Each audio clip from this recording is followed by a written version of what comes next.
मंगल कामना। उन्होंने 2 क्षण में बड़ी ही अच्छी बात कही जो मुझे बहुत प्रिय लगी। उन्होंने कहा कि यही मंच, ये व्यासपीठ ही समाज के अत्याचार और भ्रष्टाचार को समाप्त कर सकती है।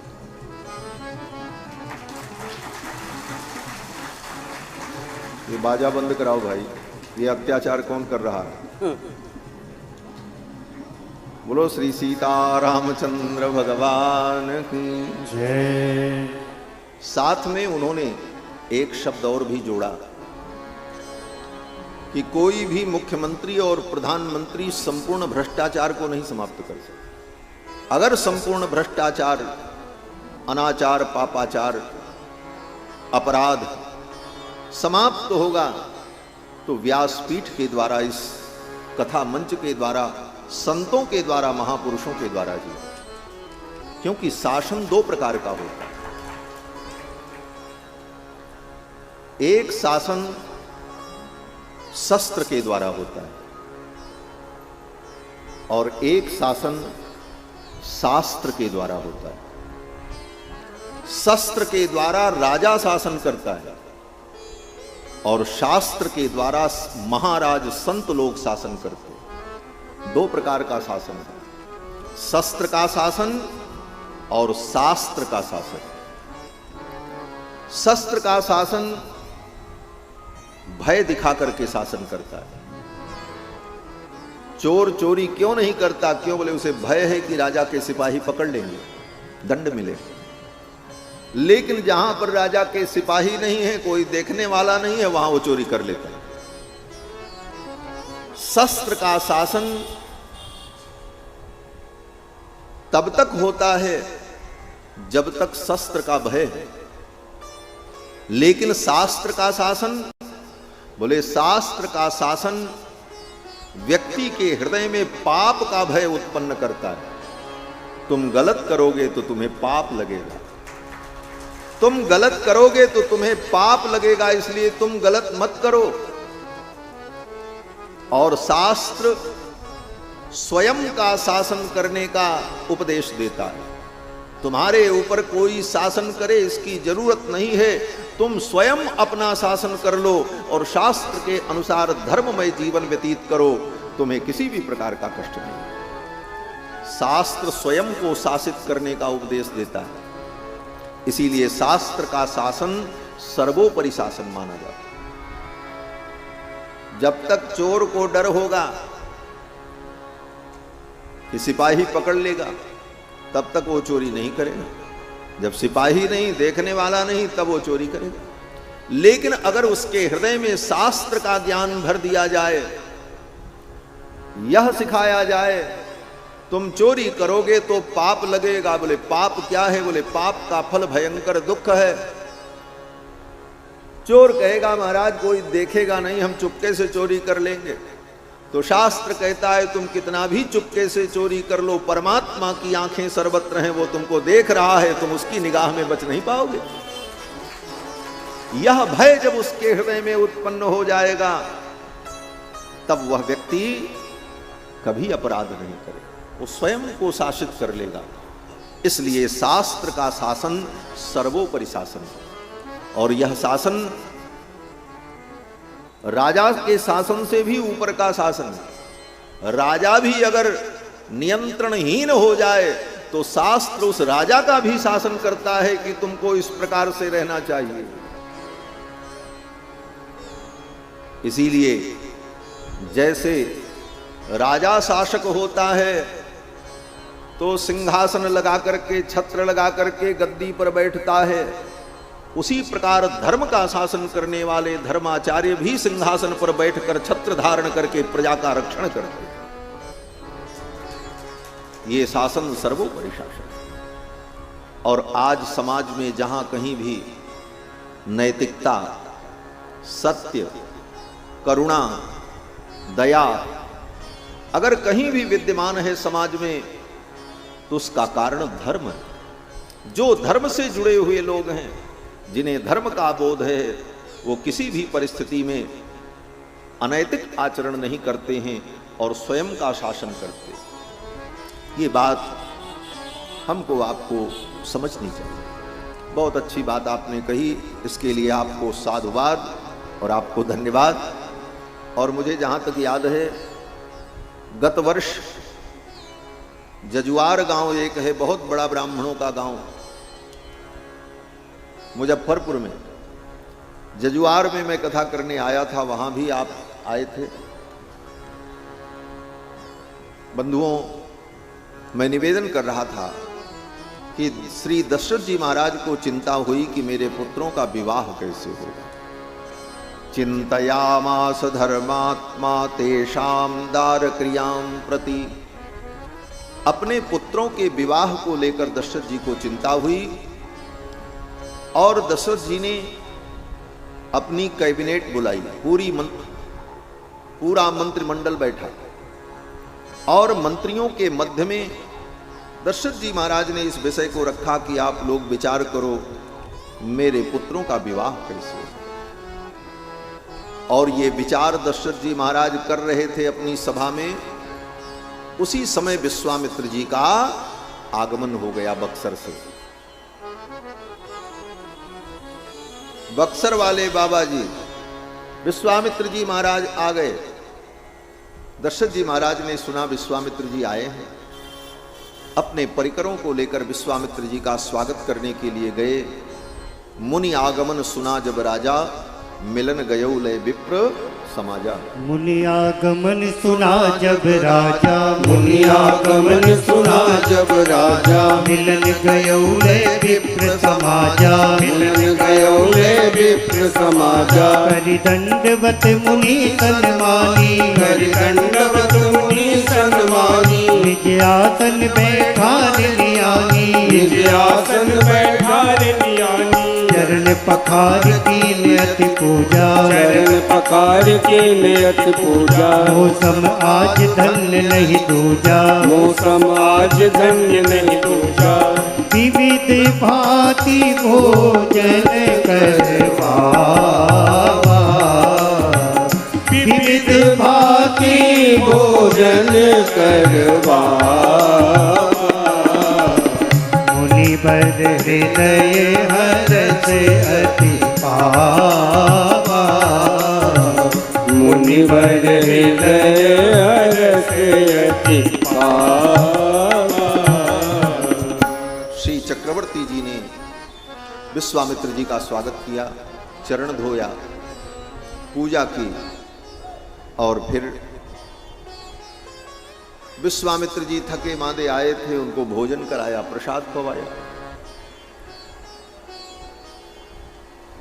दशरथ जी महाराज ने जो पूजा की, सराज्ञ प्रतिगृह्यार्घम शास्त्र दृष्टेन कर्मणा। शास्त्र में आए हुए अतिथि की पूजा का जो विधान है, उस विधान से दशरथ जी महाराज ने विश्वामित्र जी का पूजन किया। वो विधान क्या है? सामान्यतया हम लोग, कोई संत आ जाएं, महात्मा आ जाएं, अतिथि आ जाएं, तो उनका सम्मान करते हैं, माला पहना देते हैं, प्रणाम कर लेते हैं, चरण धो लेते हैं। यह सामान्य विधि है। शास्त्र की विधि क्या है? बोले मधुपर्क विधि से उनका पूजन करना चाहिए। 6 लोग मधुपर्क विधि के द्वारा पूजित होते हैं। कौन से 6 लोग? बोले राजा, अगर राजा अतिथि के रूप में आए तो राजा का पूजन मधुपर्क विधि से करना चाहिए।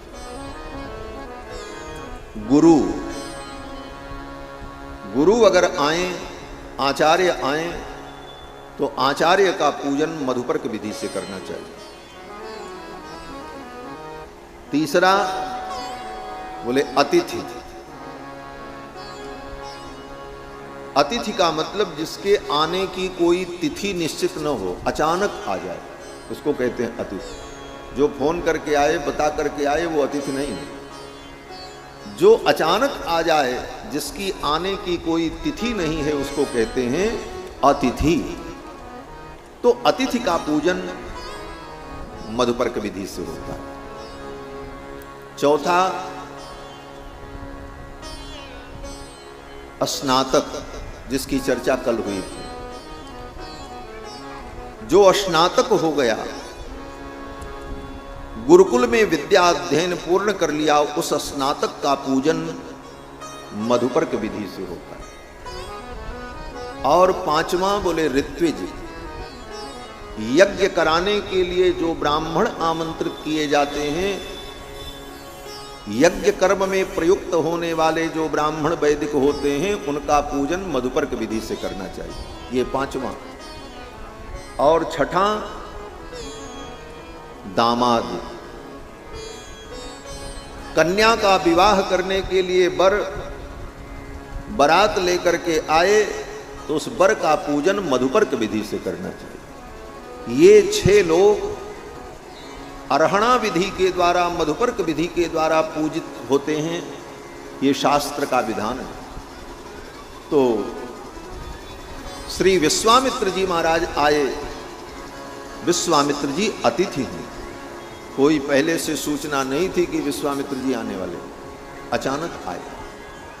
अतिथि होने के कारण दशरथ जी महाराज ने मधुपर्क विधि से उनका पूजन किया। मधुपर्क विधि क्या होती है?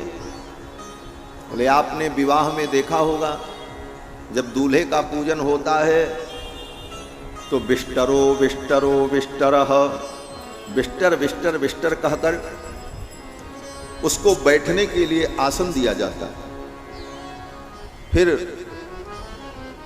उसे अर्घ्य दिया जाता है, पाद्य समर्पण किया जाता है, फिर आचमन समर्पण किया जाता है, फिर मधु और घृत और दधी को मिलाकर एक पात्र में मधुपर्क तैयार करके मधुबातारितायते मधुक्षरंत सिंधवः, इन मंत्रों का उच्चारण करते हुए दूसरे पात्र से उसे ढककर उसे दिया जाता है। फिर वह पात्र को खोलकर उस मधुपर्क का प्राशन करता है और फिर उसे गोदान किया जाता है। एक गाय के दान का संकल्प करके उसे दिया जाता है और फिर दक्षिणा दी जाती है और फिर माला पहनाकर चंदन लगा करके उसे प्रणाम किया जाता है। इस विधि का नाम मधुपर्क विधि है। आज शास्त्रीय कर्मकांड हमारे समाज से धीरे धीरे विलुप्त हो रहा है। हर चीज में हम लोग अपनी मर्जी से करते करते धीरे धीरे मूल से हम भटकते चले जा रहे हैं। कल हमने बताया ना, आजकल ऑनलाइन ही गुरु चेला बन जाते हैं। हाँ, ऑनलाइन पूजा हो जाती, ऑनलाइन दर्शन हो रहा मंदिरों में। आप नहीं जा सकते तो ऑनलाइन दक्षिणा देकर के आप दर्शन करें। बोले ये मनमानी विधि है, इन विधियों से पुण्य की प्राप्ति नहीं हो सकती। जो शास्त्रीय विधि है उसी विधि से धर्म करने पर पुण्य की प्राप्ति होती। ऑनलाइन भोजन भी कर लो, पेट भरेगा। ऑनलाइन तुम्हारे सामने स्क्रीन पर बढ़िया चावल दाल पूड़ी सब्जी रखा जाए और कहा जाए खा लो पेट भर जाएगा, कदापि नहीं भरेगा।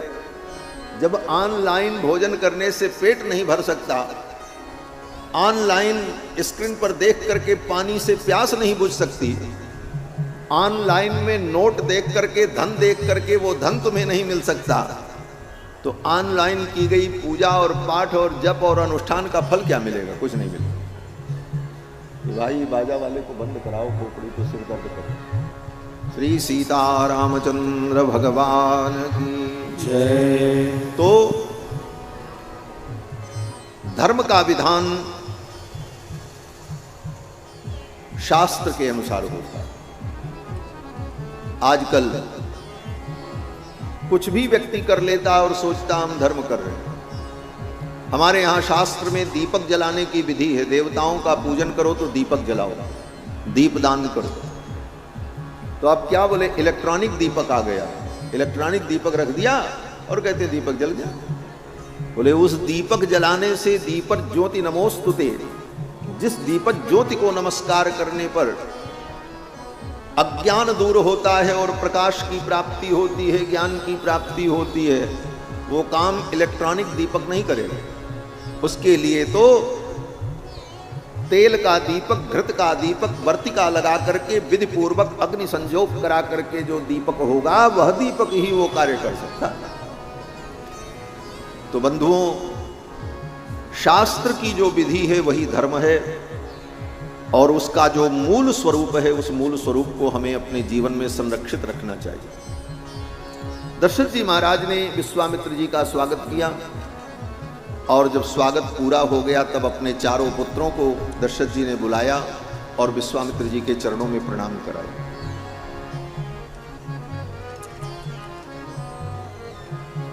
विश्वामित्र जी आए तो तुरंत प्रणाम नहीं कराया। कोई संत महात्मा आते हैं तो घर गृहस्थ लोग अपने बच्चों को चरणों में प्रणाम कराते हैं, कहते हैं महाराज इनको आशीर्वाद दो, मेरे बालक को आप आशीर्वाद दो। महात्मा आए, न तुमने उनका पूजन किया, न भोजन कराया, न सम्मान किया, सीधे आशीर्वाद। बोले सीधे आशीर्वाद नहीं मिलता, पहले उनका सम्मान करो, उनका पूजन करो, उन्हें कुछ खिलाओ पिलाओ और जब उनका मन प्रसन्न हो जाए तब उनसे आशीर्वाद प्राप्त करो, फिर आशीर्वाद मिलेगा।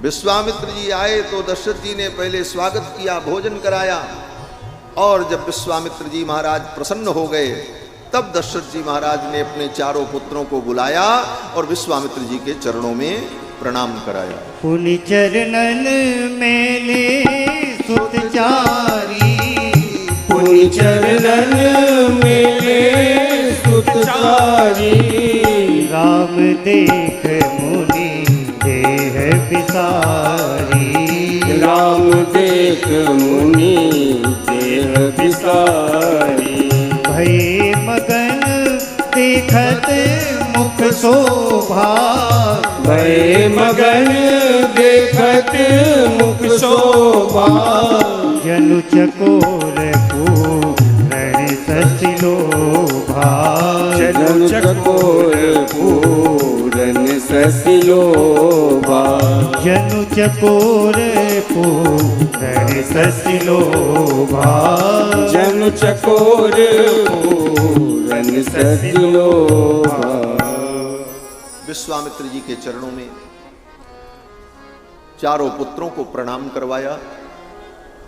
विश्वामित्र जी ने जब राम जी को देखा तो राम देख मुनि देह विसारी, राम जी को देख करके विश्वामित्र जी अपने आप को ही भूल गए। बहुत देर तक अपलक नेत्रों से विश्वामित्र जी राम जी को निहारते रहे। फिर तो दशरथ जी महाराज ने कहा, भगवान मैं आपकी क्या सेवा कर सकता हूं, आप आज्ञा करें।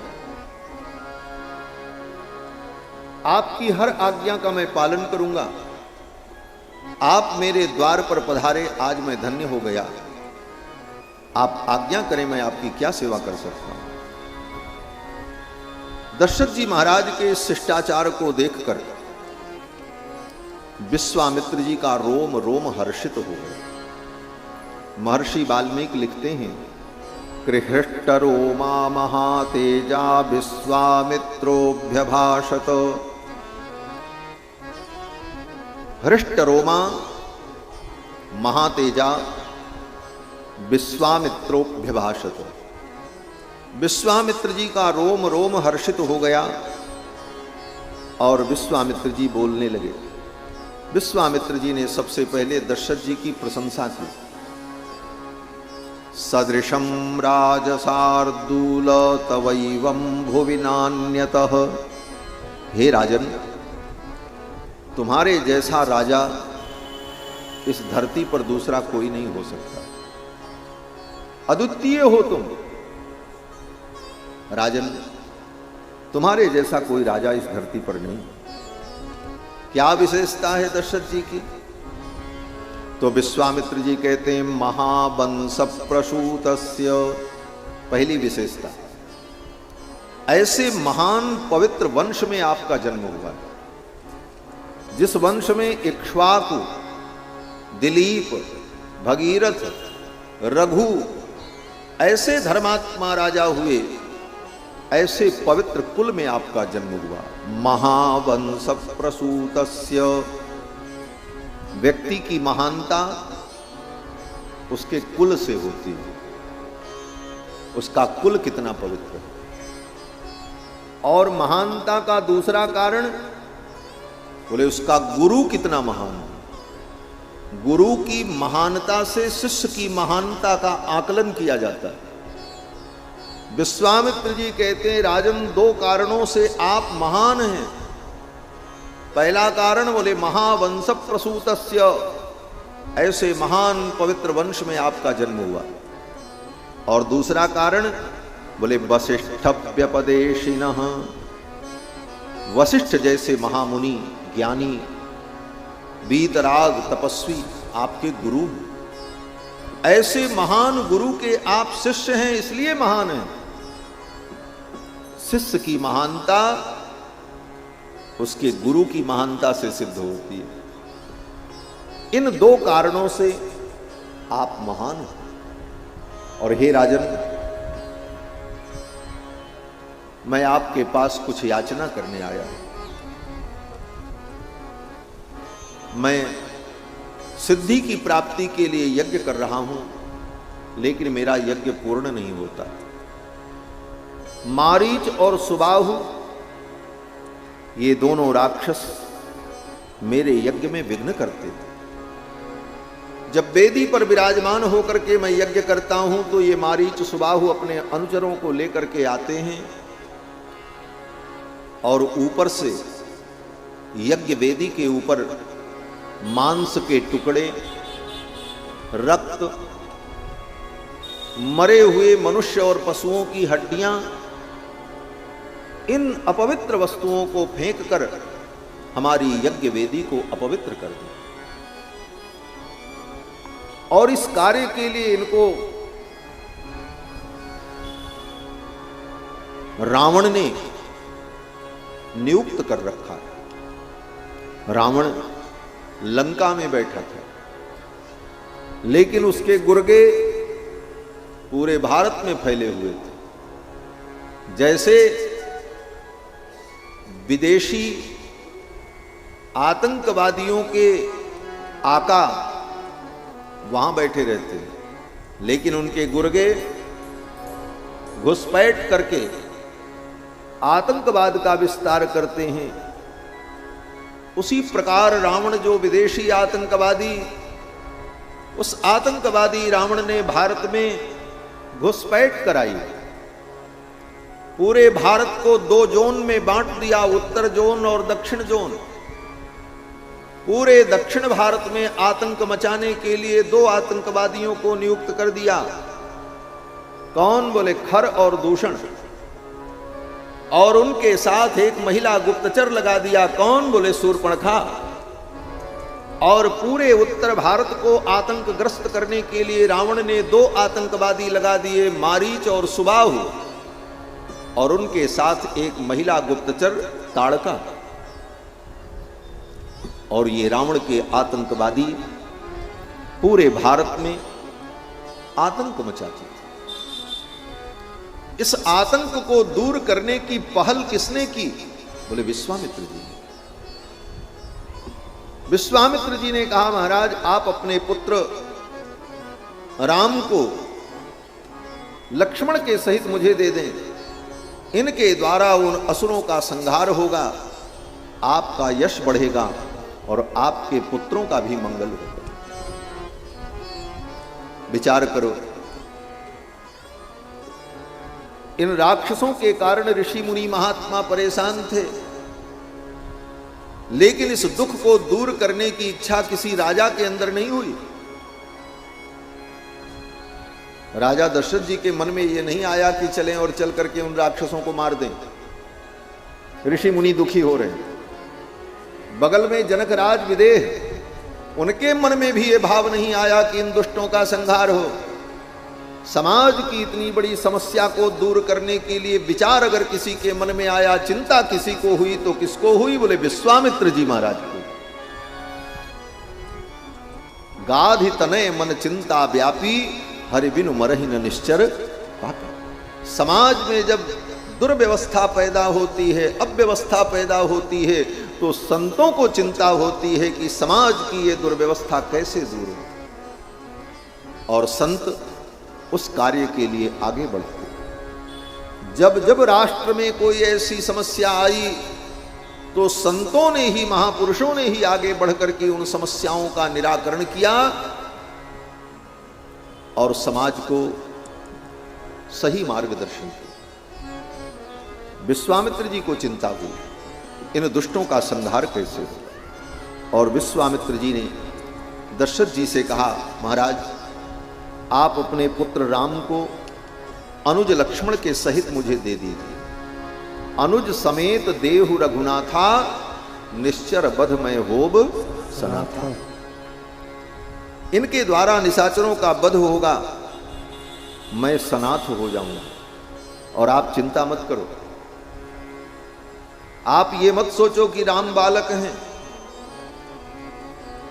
ये उतने बड़े असुरों को कैसे मारेंगे। विश्वामित्र जी ने कहा, राजन ये राम कौन है मैं जानता हूं। यही विश्वामित्र जी ने कहा, अहम वेद्मि महात्मानं रामं सत्य पराक्रमम। राम सत्य पराक्रम है, इनका पराक्रम कभी मिथ्या नहीं होता, ये सत्य पराक्रम मैं जानता हूं। अहम वेद्मि महात्मानं, ये राम कौन है मैं जानता हूं, आप नहीं जानते। दशरथ जी को ये बात थोड़ी अटपटी लगी। मेरे बेटा मैंने पाला, मैंने अपनी गोद में खिलाया, और मैं राम को नहीं जानता हूं, और ये महात्मा आकर के कह रहे हैं हम राम को जानते हैं। विश्वामित्र जी ने कहा, हां राजन, अहम वेद्मि महात्मानं रामम सत्य पराक्रमम। राम कौन है मैं जानता हूं, आप नहीं जानते हो। भले आपने इनको बेटे के रूप में पाया, जन्माया, पालन पोषण किया, लेकिन राम कौन है मैं जानता हूं।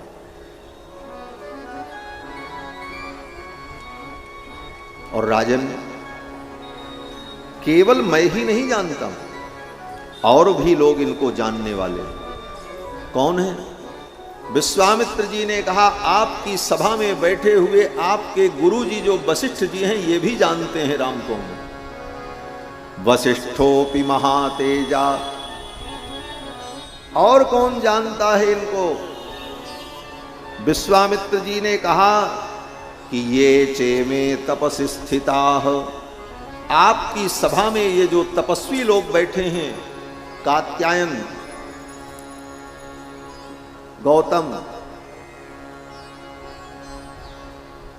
विश्वामित्र, वशिष्ठ, वामदेव, जाबाली, ये बड़े बड़े मुनि जो आपकी सभा में बैठे हैं, ये लोग जानते हैं कि राम कौन है।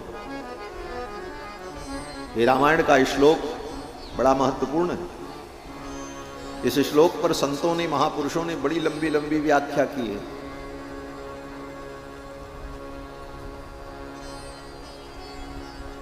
विश्वामित्र जी कहते हैं, इनको जानना सबके बस की बात नहीं। इनको कौन जान सकता है?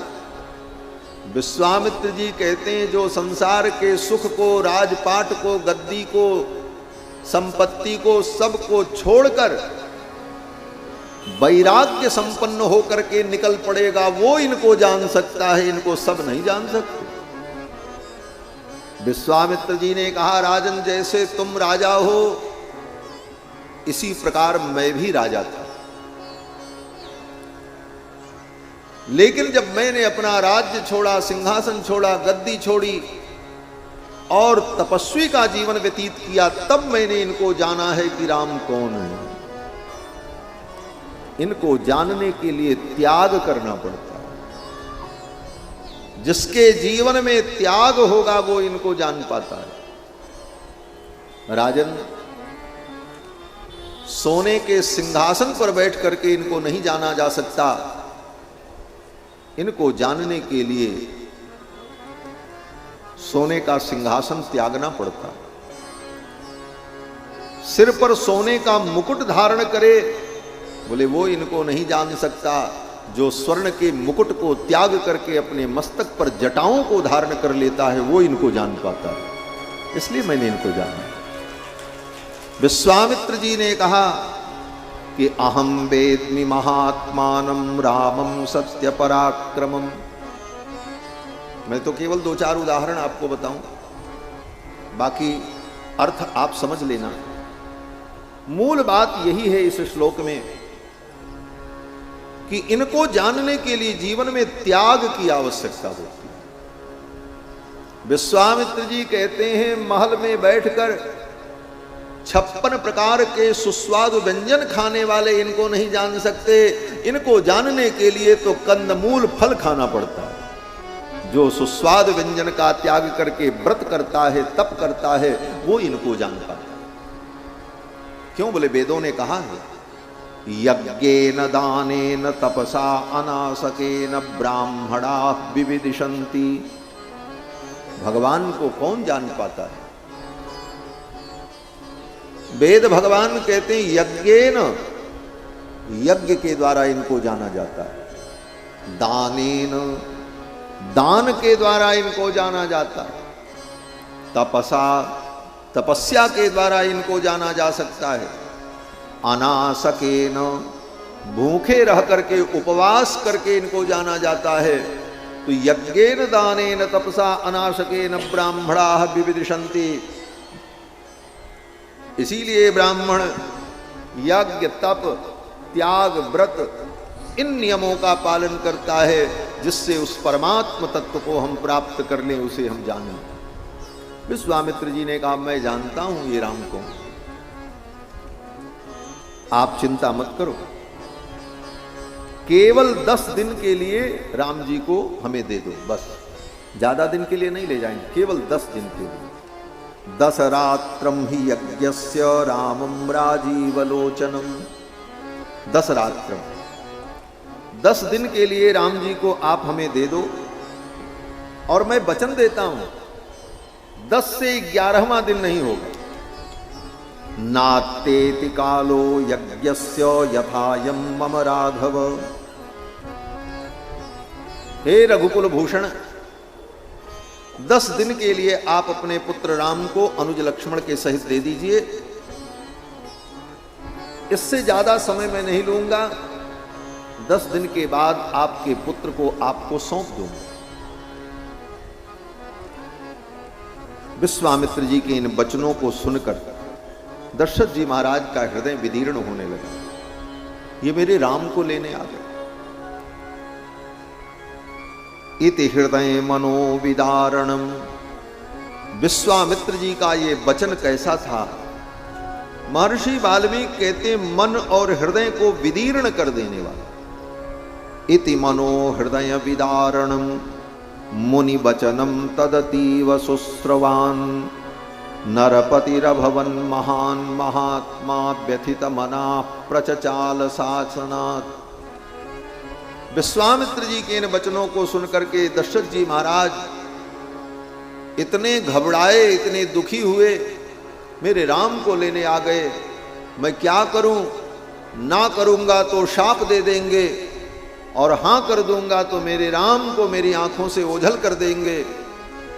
यह सोचकर दशरथ जी महाराज इतने व्यथित हुए कि अपने आसन से उठ करके खड़े हो गए। और खड़े हुए, लेकिन अपने को संभाल नहीं पाए। महर्षि वाल्मीकि कहते हैं कि तच्छ्रुत्वा राजसार्दूलो विश्वामित्रस्य भाषितम्। विश्वामित्र के वचनों को सुन करके दशरथ जी महाराज बेहोश हो गए, गिर गए। मेरे राम को लेने आ गए। दशरथ जी महाराज मूर्छित हो गए। सेवकों ने पंखा किया, उन्हें उठाया। एक मुहूर्त के बाद दशरथ जी को होश आया। मुहूर्तमिव निस्संज्ञः संज्ञावान इदम अब्रवीत। एक मुहूर्त के बाद जब संज्ञान हुआ, चेतना आई, तब दशरथ जी महाराज ने हाथ जोड़ करके कहा, मुनिवर, मेरे राम तो अभी 16 वर्ष के भी नहीं। कितने वर्ष के? बोले विश्वामित्र जी जब आए थे तो राम जी 12 वर्ष के थे। 19 वर्षों में रामो राजीवलोचन। मेरे राम राजीव लोचन हैं, अभी ये 16 वर्ष के भी नहीं हुए हैं। युद्ध करने की योग्यता मेरे राम में अभी नहीं है। वह भी राक्षसों के साथ युद्ध करने की योग्यता तो मेरे राम में नहीं है। इसलिए आप मेरे राम को न ले जाओ, मेरी सेना ले जाओ, मैं अपनी सेना देने को तैयार हूं। इयम अक्षौहिणी सेना यस्याहम पतिरीश्वरः। ये मेरी अक्षौहिणी सेना जिसका मैं स्वामी हूं, ये मेरी सेना आपके साथ चलेगी। और अगर आप राम को ले जाना चाहते हैं तो सेना भी चलेगी और मैं भी चलूंगा, तब मेरे राम जाएंगे, अकेले नहीं जाने तुम। ये दशरथ जी का प्रेम है राम जी को। इयमक्षौहिणी सेना यस्याहं पतिरीश्वरः अनया सहितो गत्वा योद्धाहं तैर्निशाचरैः। मैं चलूंगा और उन निशाचरों के साथ मैं युद्ध करूंगा, और मैं तब तक लड़ूंगा जब तक मेरे शरीर में प्राण रहेगा। लेकिन अकेले मेरे राम को न ले जाओ।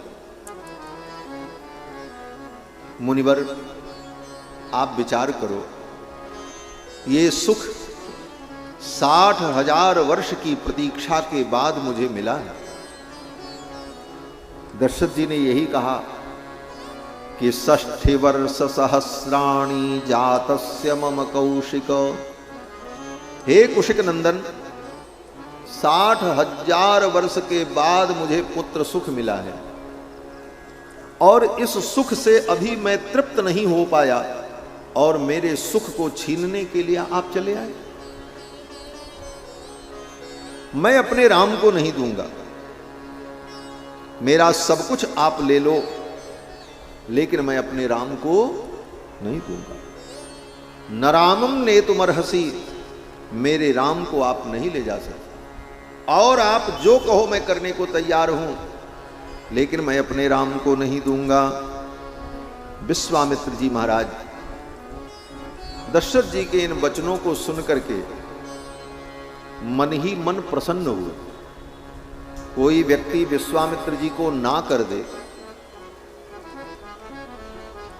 कोई विश्वामित्र जी को ना कर दे, फिर तो महाराज विश्वामित्र जी के कोप का भाजन बनेगा।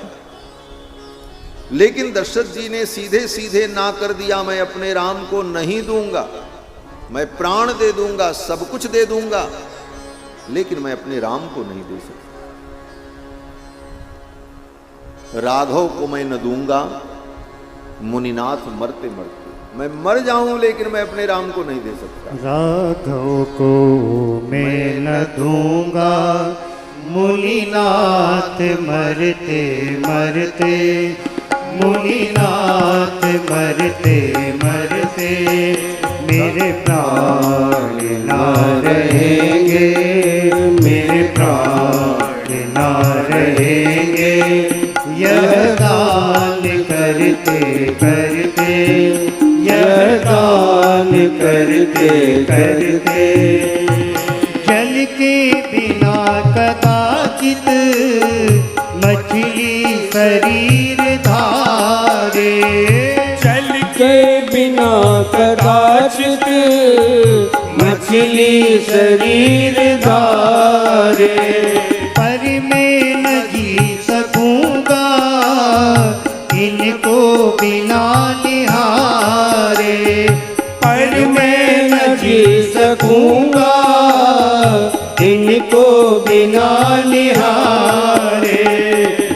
को बिना निहारे कौशिक सिहर रहे हैं, कौशिक सिहर रहे हैं। मेरे अंग डरते डरते, मेरे अंग डरते डरते, राघव को मैं न दूंगा मुनिनाथ मरते मरते, मुनिनाथ मरते मरते। करियत चौथेपन में सुत चार में न पाए, करियत चौथेपन में सुत चार में न पाए।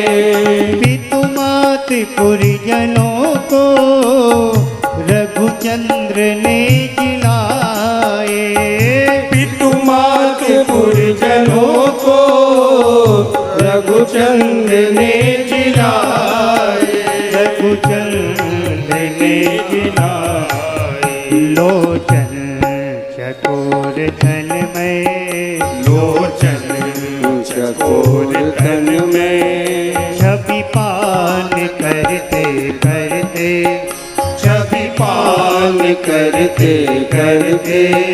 राघव को मैं न दूंगा मुनिनाथ मरते मरते, मुनिनाथ मरते मरते।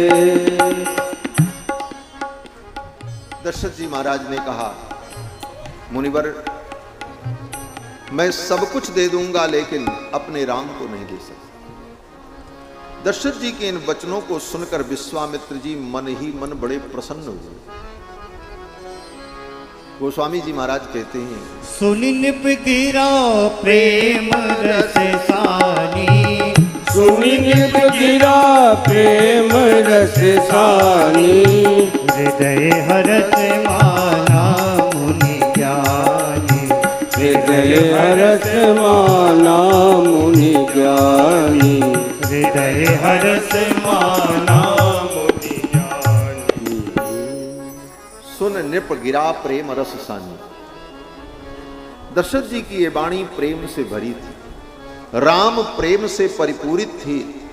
ये सुनकर विश्वामित्र जी हृदय से हर्षित हुए, नाराज नहीं हुए। और विश्वामित्र जी ने कहा, ठीक है, यदि आप अपने पुत्र राम को नहीं दे सकते तो ठीक है, मैं जैसे आया हूं वैसे ही चला जाऊंगा। यदीदं ते क्षमं राजन् गमिष्यामि यथागतम, गमिष्यामि यथागतम, मैं जैसे आया हूं उसी प्रकार चला जाऊंगा। लेकिन राजन एक बात जान लेना। बोले क्या? विश्वामित्र जी ने कहा, मेरे चले जाने के बाद दुनिया आपको यही कहेगी कि रघुवंश में एक राजा हुआ जिसका नाम था दशरथ, जिस वंश के लोग अपना प्राण दे देते थे लेकिन सत्य का त्याग नहीं करते थे। रघुकुल रीति सदा चली आई, प्राण जाए पर बचन न जाई। ऐसे वंश में उत्पन्न होने वाला राजा दशरथ क्या करता था? विश्वामित्र जी ने कहा, दुनिया यही कहेगी कि राजा दशरथ झूठी प्रतिज्ञा करते थे, ब्राह्मणों के सामने, ऋषि मुनियों के सामने प्रतिज्ञा करते थे कि आप जो कहोगे मैं करूंगा, और जब करने का समय आए तो पीछे हट जाते थे। दुनिया आपको कहेगी कि आप मिथ्या प्रतिज्ञ हैं, झूठी प्रतिज्ञा करने वाले। मिथ्या प्रतिज्ञ का कुस्थ सुखी भव सुहृदवृतः। आप मिथ्या प्रतिज्ञ कहलाओगे, कोई बात नहीं। सुखी भव सुहृदवृतः, मैं तुम्हें शाप नहीं दूंगा, मैं आशीर्वाद दे रहा हूं, अपने परिवार के सहित सुखी रहो। लेकिन जान लेना, दुनिया यही कहेगी कि राजा दशरथ मिथ्या प्रतिज्ञ था। आने वाले इतिहास में यह बात कही जाएगी। मैं तो जा रहा हूं। ये कह करके विश्वामित्र जी अपना कमंडल और अपना आसन उठाए अपना आसन कमंडल जब विश्वामित्र जी ने उठाया, पृथ्वी कांप गई महाराज। चचाल वसुधा कृष्णा देवानां च भयं महत। पृथ्वी कांप गई, देवताओं को भय उत्पन्न हो गया। विश्वामित्र जी खाली हाथ लौट करके जा रहे। अब क्या होगा? जिस कार्य के लिए राम जी का अवतार हुआ है, दुष्टों का संहार करने के लिए, दशरथ जी इनको कहीं जाने ही नहीं देंगे, तो जिस कार्य के लिए राम जी का अवतार हुआ है वो कार्य कैसे हो? जब ये विश्वामित्र जैसे महर्षि के साथ अपने पुत्र को नहीं जाने दे रहे हैं, तो वन में कैसे जाने देंगे? और राम जी अगर महल छोड़ करके बाहर नहीं निकलेंगे तो मारीच, सुबाहु, खरदूषण, मेघनाद, कुंभकर्ण, रावण जैसे असुरों का संहार कैसे होगा? हम देवताओं का दुख कैसे दूर होगा? यह सोच करके देवताओं को भय उत्पन्न हो गया। देवानां च भयं महत। देवताओं को महान भय हुआ। लेकिन विश्वामित्र जी महाराज जब चलने लगे तो विश्वामित्र जी ने वशिष्ठ जी की ओर देखा। सभा में वशिष्ठ जी बैठे थे। वशिष्ठ जी की ओर देख करके विश्वामित्र जी ने आंखों आंखों में ही वशिष्ठ जी से कहा, हे मुनिवर, मैंने आपकी समकक्षता प्राप्त करने के लिए क्या नहीं किया? वशिष्ठ जी ब्रह्मर्षि हैं। ब्रह्मर्षि पद को प्राप्त करने के लिए विश्वामित्र जी ने कितनी लड़ाई लड़ी। विश्वामित्र जी ने वशिष्ठ जी के 100 पुत्रों को मार डाला। विश्वामित्र जी की वशिष्ठ जी की लड़ाई का वर्णन रामायण में आगे बालकांड में ही सतानंद जी ने राम जी को सब सुनाया है। विश्वामित्र जी कहते हैं, हे मुनिवर, आपसे प्रतिस्पर्धा करके मैंने बहुत कुछ किया, लेकिन आज भी मैं आपके समकक्ष नहीं हो पाया। क्यों? विश्वामित्र जी कहते हैं, मैं ब्रह्मर्षि तो बन गया, लेकिन आप तो ब्रह्म के गुरु बन गए। ब्रह्म को ही अपना शिष्य बना लिया, परमात्मा को अपना शिष्य बना लिया। ये रघुनंदन आपके शिष्य हैं, आप इनके गुरु। इससे बड़ा दुनिया में कोई पद नहीं हो सकता। दुनिया में सबसे बड़ा पद क्या है? बोले भगवान का पद। तद विष्णोः परमं पदम। और भगवान से भी बड़ा कोई सम्मानित पद अगर होगा तो क्या होगा? बोले जो भगवान का भी गुरु हो। इससे बड़ा कोई पद नहीं हो सकता। विश्वामित्र जी ने कहा, मुनिवर, आपने तो ब्रह्म को अपना शिष्य बना लिया, आप कृपा करो मुझे भी राम जी मिल जाए, मैं भी इनको अपना शिष्य बना लूं। विश्वामित्र जी आंखों आंखों में ही इशारे में वशिष्ठ जी से कहते हैं, मुनिवर, इनको मैं पाने के लिए आया हूं, लेकिन इनको चतुराई से नहीं पाया जा सकता, इनको जबरदस्ती नहीं पाया जा सकता, इन्हें भय दिखा करके नहीं पाया जा सकता। जिन राम को प्राप्त करने के लिए मैं आया हूं, इन राम को तो प्रेम से ही प्राप्त किया जा सकता है, बाकी किसी साधन से राम जी को प्राप्त नहीं किया जा सकता। दुनिया की कोई चीज आप छीन करके, झपट करके, डपट करके ले सकते हैं, आपके अंदर सामर्थ्य है, शक्ति है तो, लेकिन परमात्मा को तो प्रेम से ही पाया जा सकता है, दूसरा कोई उपाय नहीं। गोस्वामी जी महाराज कहते हैं, राम ही केवल प्रेम प्यारा, राम ही केवल प्रेम प्यारा, जान ले जो जान निहारा, जान ले जो जान निहारा,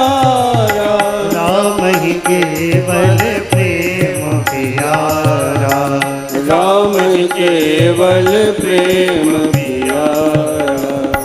भगवान को तो प्रेम से ही पाया जा सकता है। श्री बिंदु जी महाराज अपने पद में कहते हैं, मोहन प्रेम बिना नहीं मिलता, चाहे कर लो कोटि उपाय। मिले न मंदिर में मूरत में, मिले न ध्यान लगाए। बोले तब, बोले प्रेम सरोवर में जब डूबे, प्रेम सरोवर में डूबो, तब उन रघुनाथ जी का, उन कृष्णचंद्र का, मदन मोहन का दर्शन होता है। मोहन प्रेम बिना नहीं मिलता, चाहे कर लो कोटि उपाय। मोहन प्रेम बिना नहीं मिलता, चाहे कर लो कोटि उपाय। चाहे कर लो कोटि उपाय, चाहे कर लो कोटि उपाय, चाहे कर लो कोटि उपाय, चाहे कर लो कोटि उपाय। मोहन प्रेम बिना नहीं मिलता, चाहे कर लो कोटि उपाय। मोहन प्रेम बिना नहीं मिलता, चाहे कर लो कोटि उपाय। मिले न जमुना सरस्वती में, मिले न जमुना सरस्वती में, मिले न गंग नहाय, मिले न गंग नहाय। प्रेम सरोवर में जब डूबे, प्रेम सरोवर में जब डूबे, प्रभु की झलक लखाए। मोहन प्रेम बिना नहीं मिलता, चाहे कर लो कोटि उपाय। मोहन प्रेम बिना नहीं मिलता, चाहे कर लो कोटि उपाय। मिले न पर्वत में निर्जल में, मिले न पर्वत में निर्जन में, मिले न वन भरमार, मिले न वन भरमार। प्रेम बाग घूमे तो हरि को, प्रेम बाग घूमे तो हरि को, घट में ले पधराए। मोहन प्रेम बिना नहीं मिलता, चाहे कर लो कोटि उपाय। मोहन प्रेम बिना नहीं मिलता, चाहे कर लो कोटि उपाय। मिले न पंडित को ज्ञानी को, मिले न पंडित को ज्ञानी को, मिले न ध्यान लगा, मिले न ध्यान लगा। ढाई अक्षर प्रेम पढ़े तो, ढाई अक्षर प्रेम पढ़े तो, नटवर नयन समाय। मोहन प्रेम बिना नहीं मिलता, चाहे कर लो कोटि उपाय। मोहन प्रेम बिना नहीं मिलता, चाहे कर लो कोटि उपाय। मिले न मंदिर में मूरत में, मिले न मंदिर में मूरत में, मिले न अलग जगह, मिले न अलग जगह। प्रेम बिंदु दृग से टपके तो, प्रेम बिंदु ऋग से टपके तो, तुरंत प्रकट हुई जाय। मोहन प्रेम बिना नहीं मिलता, चाहे कर लो कोटि प्रेम बिना नहीं मिलता, चाहे कर लो कोटि उपाय। चाहे कर लो कोटि उपाय, चाहे कर लो कोटि उपाय, चाहे कर लो कोटि उपाय, चाहे कर लो कोटि उपाय। मोहन प्रेम बिना नहीं मिलता, चाहे कर लो कोटि उपाय। मोहन प्रेम बिना नहीं मिलता, चाहे कर लो कोटि उपाय। चाहे कर लो कोटि उपाय, चाहे कर लो कोटि उपाय। चाहे कर लो कोटि उपाय, चाहे कर लो कोटि उपाय। भगवान को प्रेम से ही पाया जा सकता है। विश्वामित्र जी ने इशारे इशारे में वशिष्ठ जी से कहा, गुरुदेव आप ही कृपा करो तो हमें राम जी प्राप्त हो जाए। ये राजा तो मर जाएगा, अपना प्राण दे देगा, लेकिन अपने राम को नहीं दे सकता। अब आप ही मेरी गति हो, मुझे भी राम की प्राप्ति करा दो, मैं राम को पाने के लिए आया हूं। वशिष्ठ जी समझ गए ये विश्वामित्र जी की शरणागति है। रामायण में पग पग पर शरणागति का ही वर्णन किया गया। शरणागति क्या है, थोड़े से शब्दों में समझ लें। भक्ति से भी एक सीढ़ी आगे शरणागति है। कर्म, ज्ञान, भक्ति और फिर शरणागति। कर्म से भगवान को पाया जाता है, लेकिन कर्म निश्चित साधन नहीं है, केवल सूत्र में बता रहा हूं। कर्म से भी भगवान को पाया जा सकता है, लेकिन पा लेंगे ये गारंटी नहीं है। ज्ञान के द्वारा भगवान को पाया जा सकता है, लेकिन पा लेंगे इसकी गारंटी नहीं। क्यों बोले? ज्ञान से भगवान तो बाद में मिलेंगे, अभिमान पहले आ जाता है।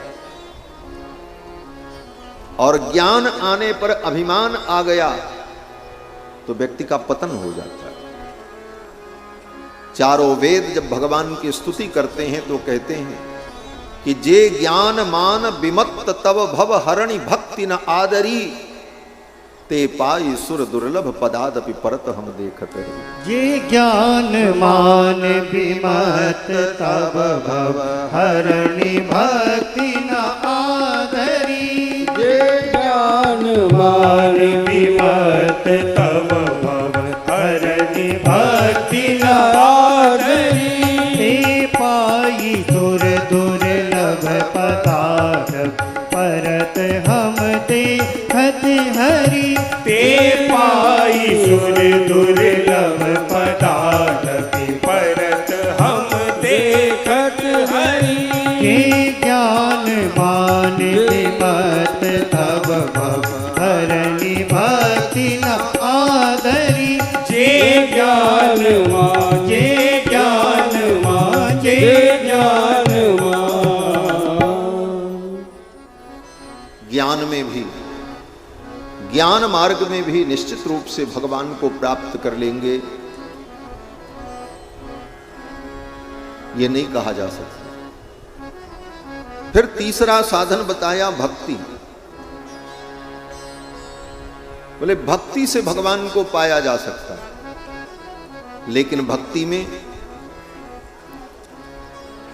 एक बड़ी भारी शर्त है। बोले क्या शर्त है? बोले जीवन भर भगवान की भक्ति करो, भगवान का स्मरण करो, और इतना स्मरण करो कि जब मरने का समय आए तो भगवान याद आ जाए। ये बहुत बड़ी शर्त है। भक्ति मार्ग में अंतिम स्मरण की आवश्यकता होती है। इसीलिए बड़े बड़े मुनि महात्मा भी जतन करते हैं। जन्म जन्म मुनि जतन कराई, जन्म जन्म मुनि जतन कराई, अंत राम कही आवत नाही, अंत राम कही आवत नाही, अंत राम कही आवत नाही। भक्ति को साधन बनाओगे भगवान को पाने का, तो भक्ति रूपी साधन तब सफल होगा जब मरते समय भगवान की याद आ जाए। और मरते समय भगवान की याद अगर नहीं आई तो फिर संसार में जन्म होगा, मोक्ष नहीं प्राप्त हो सकता, फिर आगे भक्ति करनी पड़ेगी अगले जन्म। कितनी कथाएं पुराणों में भरी पड़ी हैं। भागवत में गजेंद्र की कथा है, गजराज की कथा। हाथी था, जब ग्राह ने उसे पकड़ लिया तो उसने भगवान को पुकारा। वहां पर राजा परीक्षित ने प्रश्न किया है सुखदेव जी से कि ये हाथी होकर के इसको भगवान की याद कैसे आई, पशु को इतनी बुद्धि कहां से आई कि हम भगवान को पुकारें, ये ज्ञान इसको कैसे हुआ। तो सुखदेव जी ने इसका उत्तर दिया कि प्राग जन्मनि अनुशिक्षितम, पूर्व जन्म में इसने भगवान की भक्ति की थी, इसलिए उसको भगवान की याद आ गई। पूर्व जन्म में भक्ति किया था तो मुक्त क्यों नहीं हुआ, पशु बनना पड़ा। भक्त था भगवान का, क्या नाम था उसका, बोले इंद्रद्युम्न नाम का राजा था। भगवान विष्णु का परम भक्त था, विष्णु व्रत परायण, भगवान विष्णु की भक्ति में, वैष्णव भक्ति में लगा था, लेकिन मरने के बाद उसको हाथी बनना पड़ा।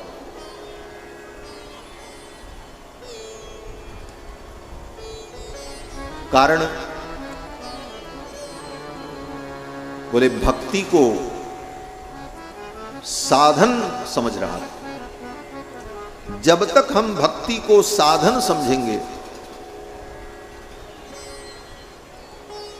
तब तक सारी जिम्मेदारी हमारी होती है कि अंतिम समय में हम भगवान का स्मरण करें तो भगवान हमारा उद्धार कर दे, और अंतिम समय में स्मरण नहीं हुआ तो भगवान की कोई जिम्मेदारी नहीं है, चलो अगले जन्म में फिर भक्ति करो, फिर उस काम में लगो। और अंतिम समय में भगवान का स्मरण करना कितना कठिन है। क्यों कठिन है, बोले शरीर की 72,000 नाड़ियां फटने लगती हैं, वात पित्त कफ तीनों दूषित हो जाता है, कंठ अवरुद्ध हो जाता है, कफ आकर के गले में अटक जाता है। कृष्ण त्वदीय पद पंकज पंजरांतम अद्यैव मे विशतु मानस राजहंसः प्राण प्रयाण समये कफवात पित्तैः कंठावरोधन विधौ स्मरणम कुतस्तु। प्राण प्रयाण के समय कंठ अवरुद्ध हो जाता है, उस समय भगवान का स्मरण कर पाना कितना कठिन है। तो भक्ति में आपकी जिम्मेदारी, आपने भगवान का स्मरण किया तो भगवान उद्धार कर देंगे, और नहीं हुआ तो फिर अगला जन्म होगा, फिर आगे चलो बढ़ो। लेकिन भक्ति से भी आगे एक जो सोपान है उसका नाम है शरणागति। शरणागति क्या है, बोले सब साधन होते हुए भी, कर्म होते हुए भी, ज्ञान होते हुए भी, भक्ति भी होते हुए भी न कर्म का भरोसा करे, न ज्ञान का भरोसा करे, न भक्ति का भरोसा करे, अपितु भगवान का भरोसा कर ले, भगवान जो करेंगे वो होगा। इसका नाम शरणागति है। हमारे करने से नहीं होगा, हमने बहुत कर्म किए लेकिन क्या हुआ, ज्यों के त्यों रहे। बड़ा ज्ञान अर्जन किया लेकिन कुछ नहीं हुआ, ज्यों के त्यों रहे। तो अब हमारे करने से कुछ होने वाला नहीं है, अब भगवान जो करेंगे वो होगा। और यह सोचकर अपनी संपूर्ण जिम्मेदारी, भगवान भी हमको मिलेंगे, कैसे मिलेंगे, बोले मेरे प्रयास से नहीं मिलेंगे, भगवान स्वयं कृपा करेंगे तो मैं उनको प्राप्त कर पाऊंगा। यह जो समर्पण का भाव है, इसी का नाम